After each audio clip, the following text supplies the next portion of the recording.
নমস্কার বন্ধুরা, আমি তৃষার গল্পকথার আরও একটি ভিডিওতে তোমাদের সবাইকে জানাই অনেক অনেক স্বাগত। তোমরা সবাই কেমন আছো? আশা করছি অনেক ভালো আছো, আর আমিও ভালো আছি। তো আজকে হচ্ছে এপ্রিলের 11 তারিখ, আর আজকে হচ্ছে শনিবার। এখন বাজে বেলা ওই 8:30 9টার মতন হবে। তো এই যে দেখতেই পাচ্ছ, ঘুম থেকে উঠে আমি আমার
নমস্কার বন্ধুরা, আমি তৃষার গল্পকথা আরও একটি ভিডিওতে তোমাদের সবাইকে জানাই অনেক অনেক স্বাগত।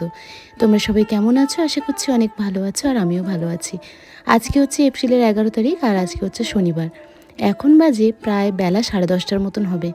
ঘুম থেকে উঠেছে যদিও অনেক সকালে, তো সকাল থেকে না ভিডিও শ্যুট করা হয়নি, কারণ সকাল থেকে আমার শরীরটা খুব খারাপ লাগছিল। আজকে সকাল থেকে প্রায় 3-4 বারের মতন না বমি হয়ে গেছে। আমার শরীরটা এত খারাপ লাগছিল, আর আমার না এত গ্যাস হয়ে গিয়েছিল, মানে অ্যাসিড টাইপের হয়ে গিয়েছিল। তো শরীরটা সেই জন্য খুব। তো আমার প্রথম ভিডিওতে এক দিদিভাই আমাকে কমেন্ট করেছে আমার সংসার ব্লগ থেকে, আপু তোমার ভিডিওটা খুব সুন্দর লাগলো, অনেক ভালো হয়েছে।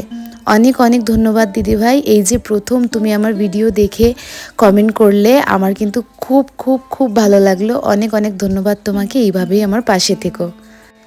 তো তারপরে এখানে আমার সেকেন্ড ভিডিওতে এক দিদিভাই প্রথম কমেন্ট করেছে রাজিয়া খান নামে। প্রথমবার দেখলাম তোমার ভিডিও, প্রথম লাইক, প্রথম কমেন্ট করে শুরু করলাম, শেষ পর্যন্ত আছি।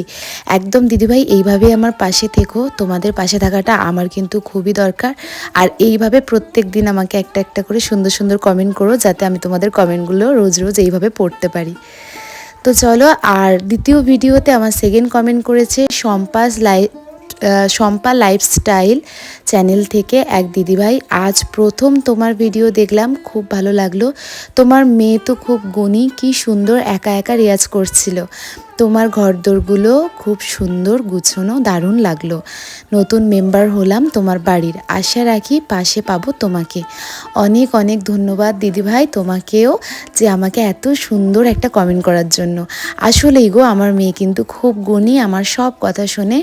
ও কিন্তু ওর নিজের কাজগুলো একা একা করে নিতে খুব ভালোবাসে, আর ওকে একটুখানি দেখিয়ে দিলেই না ও সব কাজ নিজে নিজে সেরে ফেলে।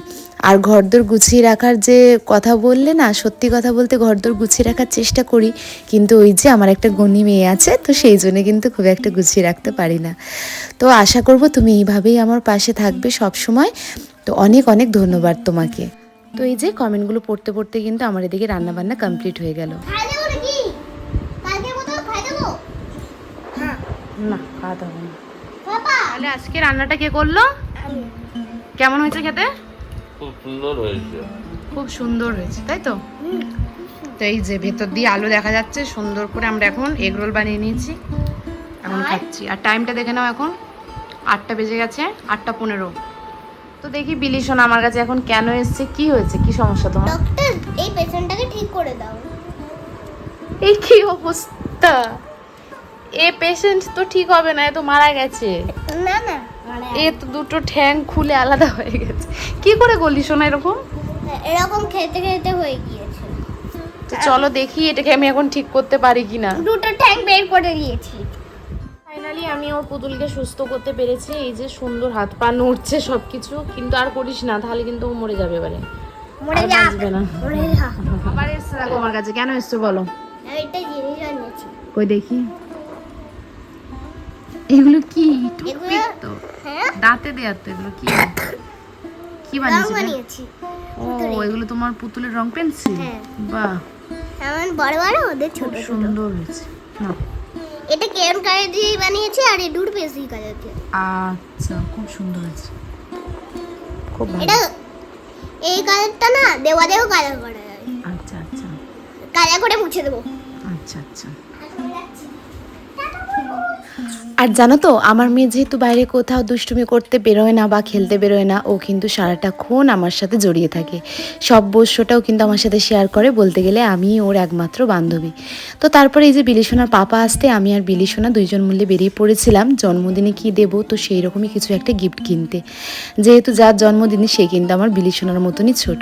আর তারপরে এই যে ভাবনা চিন্তা করে নিয়ে চলে এসেছি তার জন্য একটা ড্রয়িংয়ের খাতা, একটা নিয়ে এসেছে এই যে রং পেন্সিলের সেট, একটা হচ্ছে পেন্সিল বক্স, এর মধ্যে তোমার রেজার, শার্পনার, পেন্সিল সব কিছুই কিন্তু গুছানো আছে। আর জানো তো, ছোট বাচ্চার মন, ছোট বাচ্চার সামনে যখন এত কিছু কেনা হচ্ছে, ওর মনটাও কিন্তু খুব খারাপ হয়ে যাচ্ছিল, যেহেতু ওর এই জিনিসগুলো নেই। তো এই যে ওর জন্যও কিন্তু নিয়ে নিয়েছি একটা এই যে 51 পিসের রং পেন্সিলের সেট। তো এই সেটটা কিন্তু কেনার জন্য ওর মনটা খুব খারাপ করছিল, আমি বুঝতে পারছিলাম, মুখটা ঝুলিয়ে বসেছিল, তো সেই জন্য ওকেও আবার একটা কিনে দিলাম। আর ড্রয়িংয়ের খাতা বলতে ওর ক্লাসের ড্রয়িংয়ের খাতা ছিল, কিন্তু বাড়িতে ড্রয়িং করার মতন খাতা ছিল না, তো সেই জন্য একটা ড্রয়িংয়ের খাতাও কিন্তু বিলিসোনাকে কিনে দিয়েছি। আর দেখো এর মধ্যে রঙগুলো দেখতে কতটা সুন্দর লাগছে, কি ভালো লাগছে তাই না? তো বিলিসোনাও কিন্তু খুব খুশি।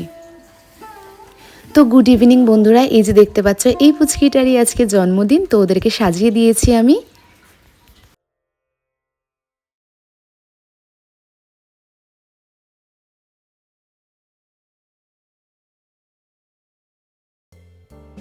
তো তারপরে আমি বিলিসোনা দুইজনও রেডি হয়ে চলে এসেছিলাম ওদের বাড়িতে। এই যে ওদের বাড়িতে একটুখানি সুন্দর করে বেলুন টেলুন দিয়ে সাজিয়েছে, তো বিলিসোনাকে ডাকছে ওর পাশে দাঁড়ানোর জন্য, বিলিসোনা গিয়ে ওর পাশে দাঁড়ালো। তো তারপরে এই যে নিয়ে চলে এসেছে কেক, আর আমাকে বললো কেকটা খুলতে, তো চলো কেকটা খোলা যাক। আর দেখো কি সুন্দর একটা চকলেট কেক নিয়ে এসেছে, ওতে কিন্তু পুচকেটার নামও লেখা আছে। তো এই যে খুব ভালো লাগছে দেখতে, আর ওরা কিন্তু খুব মজা করছে জানো তো। আর এই যে দুটো ক্যান্ডেল নিয়ে এসছে, তো আমি তো ক্যান্ডেল জ্বালাচ্ছি, বিলিসোনা কিন্তু খুব ভয় পায় এই ক্যান্ডেলটা জ্বালালে। ওর জন্মদিনে যখন জ্বালিয়েছিলাম ধপ করে ধরে উঠেছিল, তো ও কিন্তু খুব জোর ভয় পেয়ে গিয়েছিল, তারপর থেকে ও কিন্তু একটু সাবধানে সাবধানেই থাকে।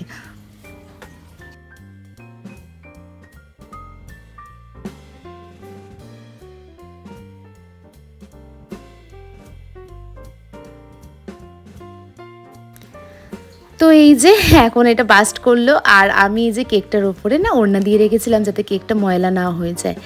আর আজকে না দুপুরবেলা আমাদের নিমন্ত্রণ ছিল এদের বাড়িতে, তো আজকে দুপুরবেলা রান্না হয়েছিল তোমার চিকেন বিরিয়ানি, তার সাথে স্যালাড, দই, পাঁপড় আর কোল্ড ড্রিঙ্কস। তো বাড়িতেই দিয়ে এসেছিলো, বিলিশনার পাপা যেহেতু কোথাও গিয়ে না খুব একটা খায় না, তো সেই জন্য কিন্তু আমরা ঘরে নিয়ে গিয়ে খাওয়া দাওয়া করে নিয়েছিলাম।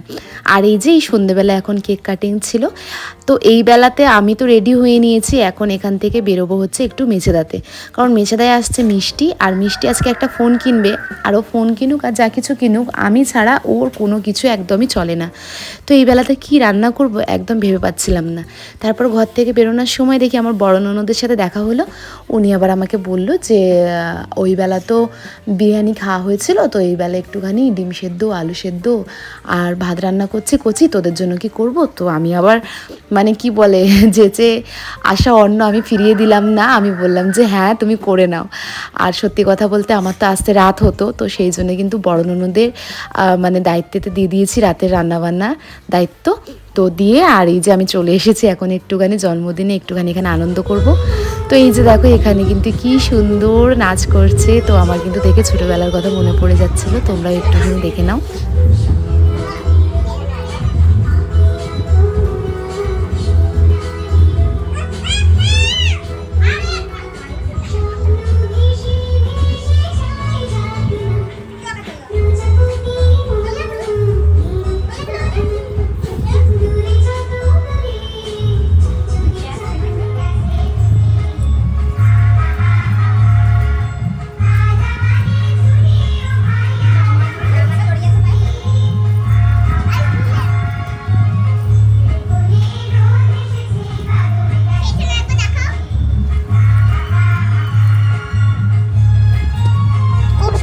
ডিপ্রেশনে চলে যাচ্ছে গাইস, নাচতে নাচতে ওর মাকে দেখে দেখে নাচছে। আমি যেমন নিচে নাচি, তুই যেমন স্টেজে নাচছিস ওই রকম।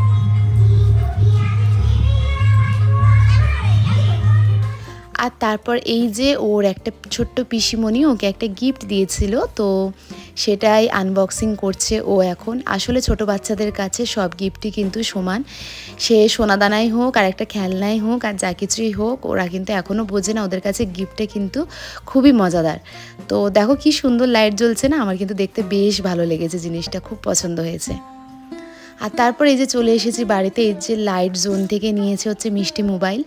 আসলে কি বলো তো, ওর বয়সটা অনেক কম, তো ওর ডকুমেন্টসে না ওকে দিচ্ছিল না, তো সেই জন্য আবার আমার ডকুমেন্টস দিয়ে ওকে আমি একটা মোবাইল কিনেই দিলাম, মানে ও নিজেই কিনলো, ডকুমেন্টসটা আমার দিয়েছি আর কি। তো এই যে এই সেটটা ও নিয়েছে, তো কেমন হয়েছে অবশ্যই জানিও। আসলে ওর ফোনটা একদমই খারাপ হয়ে গিয়েছিল, চলছিল না, তো সেই জন্যই ভাবলাম যে না বায়না করছে যখন তাহলে একটা কিনে দেওয়াই যাক। তো চলো তারই সাথে শেষ করলাম আজকে আমার এই ছোট্ট ব্লগটা। সবাই ভালো থেকো, সুস্থ থেকো, দেখা হবে আমার নেক্সট ব্লগে। আর তোমরা কিন্তু অবশ্যই আমার পাশে থেকো আর সুন্দর সুন্দর কমেন্ট করো, তোমাদের কমেন্ট পড়তে কিন্তু আমার খুব ভালো লাগে। তো চলো টাটা, গুড নাইট।